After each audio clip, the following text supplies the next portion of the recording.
The little black boy ran to the bikers shouting, "They stole my mom." What the bikers did left everyone in shock. Tears streamed down the face of 8-year-old Tyler as he ran desperately across the gas station parking lot. His worn sneakers slipped on the wet asphalt as he headed toward the group of bikers who had just stopped to fill up.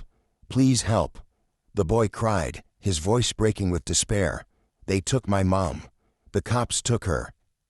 Jake Morrison, leader of the Road Devils Motorcycle Club, turned off the engine of his Harley and took off his helmet. At 45, with tattoo-covered arms and a gray beard, Jake had exactly the kind of appearance that made respectable people cross the street. What they didn't know was that he had earned a law degree before dropping out to form the club. "Calm down, kid," said Jake, kneeling down to Tyler's height. "Tell me exactly what happened." Tyler wiped his nose on the sleeve of his worn shirt. "My mom works cleaning offices at night. Today she saw some cops doing something bad with drugs and money.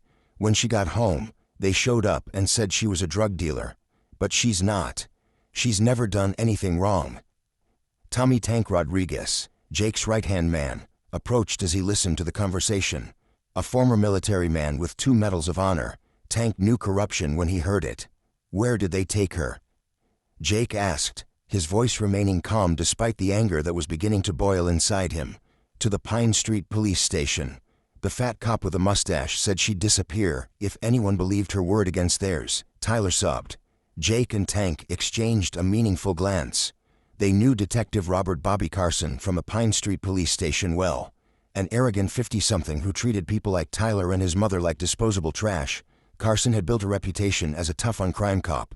But Jake knew that behind the facade lurked one of the most corrupt cops in the city. "Listen here, kid," Jake said, putting his hand on Tyler's shoulder. "What's your mother's name?" "Diana. Diana Johnson."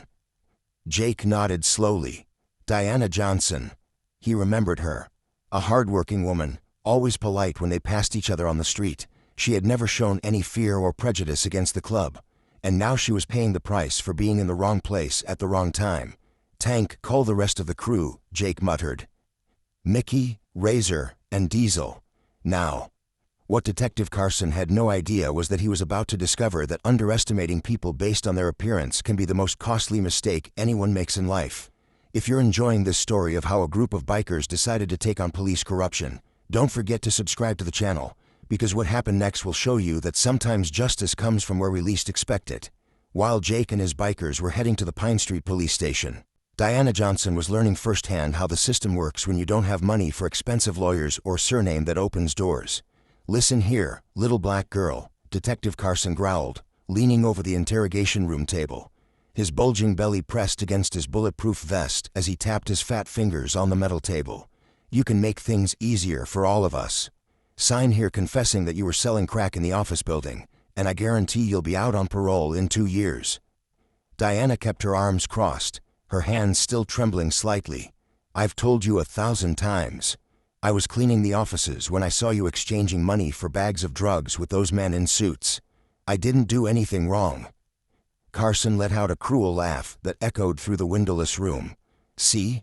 It's her word against mine, and Detective Patterson's here." He gestured to his partner, a skinny man with a thin mustache who nodded vigorously. "And guess who the judge is going to believe?"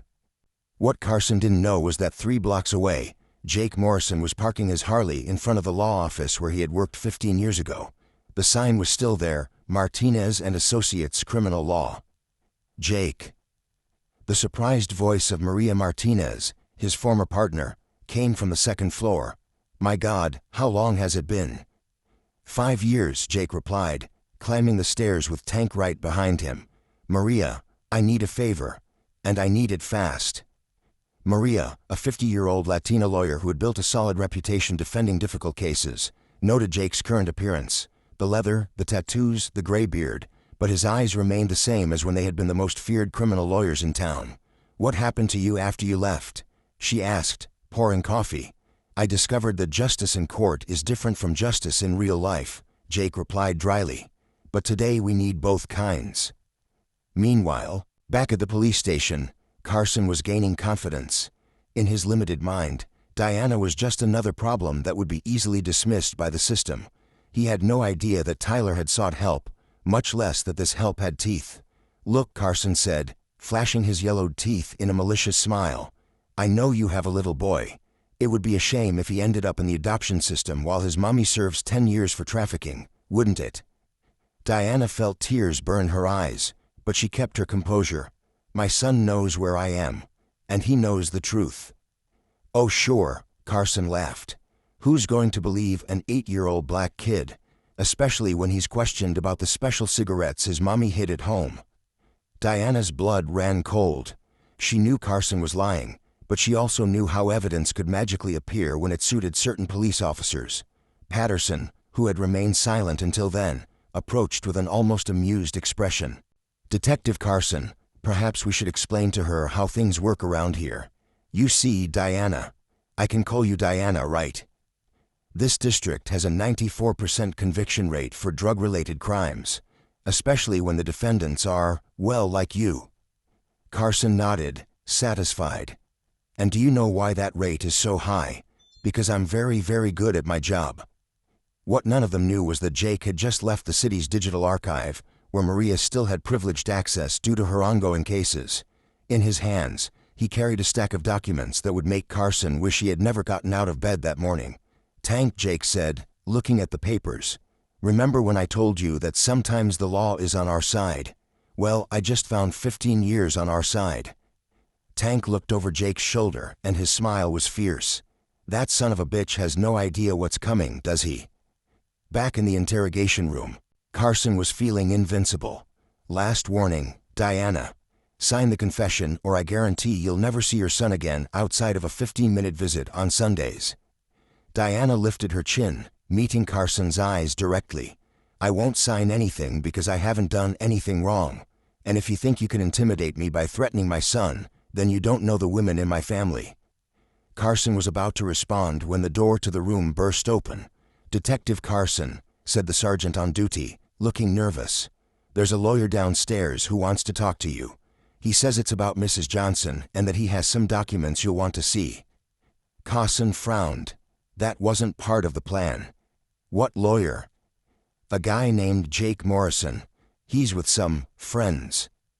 The name Jake Morrison made Carson hesitate for a moment. It was familiar, but he couldn't remember where he'd heard it before.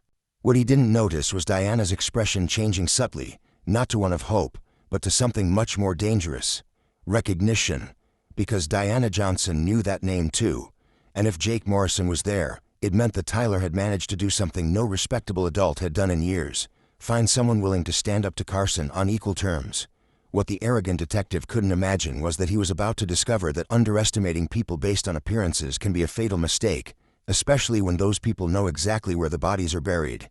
As Carson continued his intimidation performance in the interrogation room, Jake Morrison descended the stairs of the police station with the quiet confidence of someone who knows every loophole in the system. 15 years as a criminal defense attorney had not been forgotten, just redirected to a different purpose. "Detective Carson," Jake said, entering the lobby with Tank and 3 other bikers behind him. The sergeant on duty gulped when he saw the group, but Jake maintained a polite smile. "Jake Morrison, attorney. I'm here to represent Ms. Diana Johnson."